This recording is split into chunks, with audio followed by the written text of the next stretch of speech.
Hello বন্ধুরা, welcome back to my channel. তোমরা সবাই কেমন আছো? আশা করছি ভালো আছো, আর আমিও ভালো আছি। তো বন্ধুরা, আজকে মা চিংড়ি মাছ দিয়ে আলু আর ওল দিয়ে একটা রান্না করবে, সেটাই তোমাদের সাথে শেয়ার করব। তো প্রথমে মা কড়াইতে সর্ষের তেল দিয়ে দিয়েছে, দিয়ে চিংড়ি মাছগুলোয় লবণ আর হলুদ মাখিয়ে মাছগুলোকে ভেজে নিচ্ছে। চিংড়ি মাছগুলোকে একটু লাল লাল করে ভাজবে মা।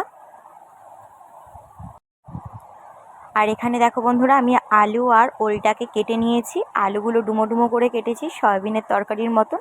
আর ওলগুলোকে কিন্তু একদম পাতলা পাতলা করে কেটেছি, না হলে সেদ্ধ হতে চাইবে না।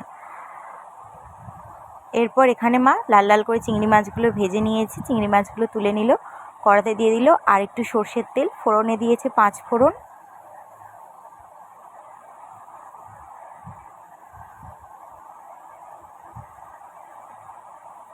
এরপর দিয়ে দিল পেঁয়াজ কুচি,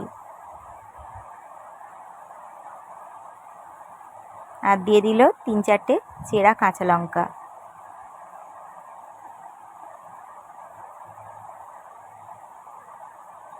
পেঁয়াজগুলোকে একটু হালকা লাল লাল করে ভেজে নিয়েছে। এরপর দিয়ে দিল আদা আর রসুন একসঙ্গে বাটা।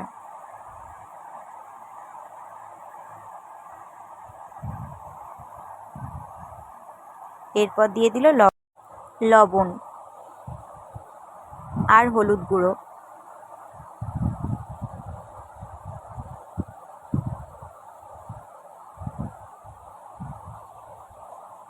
পেঁয়াজের সঙ্গে সব মশলাগুলো কিন্তু ভালোভাবে কষিয়ে নিতে হবে।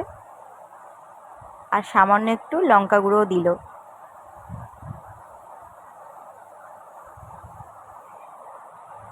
এরপর দিয়ে দিল জিরে বাটা। তো এই রান্নাগুলোয় অল্প একটু লঙ্কা গুঁড়ো না দিলে ভালো লাগবে না খেতে। লঙ্কা গুঁড়োটা তোমরা নাও দিতে পারো।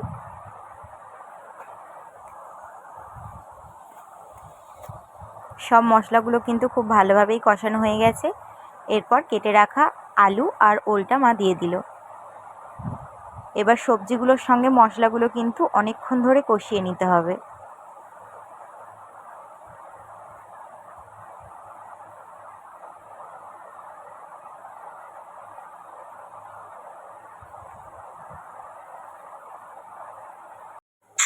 অনেকটা সময় ধরে কিন্তু মা কষিয়ে নিয়েছে। এরপর কিন্তু মা জল দিয়ে দেবে পরিমাণ মতন।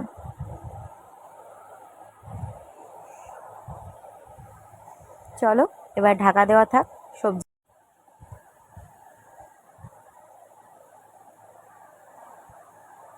ঝোলটা অনেকটা কমে গেছে। আর এরপর মা যে চিংড়ি মাছগুলো ভেজে রেখেছিল, সেই চিংড়ি মাছগুলো দিয়ে দিল। চিংড়ি মাছটা দেওয়ার পর কিন্তু আবারও ঢাকা দিয়ে রাখতে হবে। চলো এবার দেখা যাক যে ওলগুলো সিদ্ধ হয়েছে কিনা। আলু তো হয়ে গেছে, ওলগুলো হয়েছে কিনা দেখতে হবে।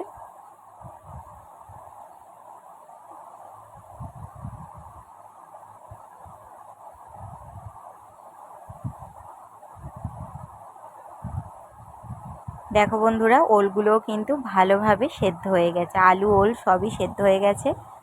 তো এইভাবে কিন্তু ওল আর আলু ভেঙে ভেঙে একটু দিতে হবে, তাহলে তরকারিটা একদম মাখো মাখো হবে গায়ে গায়ে। চলো তরকারিটা রেডি হয়ে গেছে, মা নামিয়ে নিই।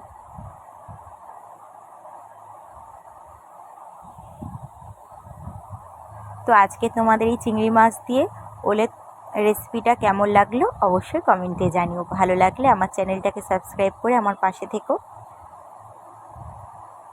আর অবশ্যই কিন্তু তোমরাও এইভাবে একবার বাড়িতে বানিয়ে খেয়ে দেখো, দারুণ খেতে হয়, সত্যি বলছি। তো চলো বন্ধুরা, টাটা। তোমরা সবাই ভালো থেকো, সুস্থ থেকো, আর অবশ্যই একবার এইভাবে বাড়িতে বানিয়ে খেয়ে দেখো। চলো টাটা।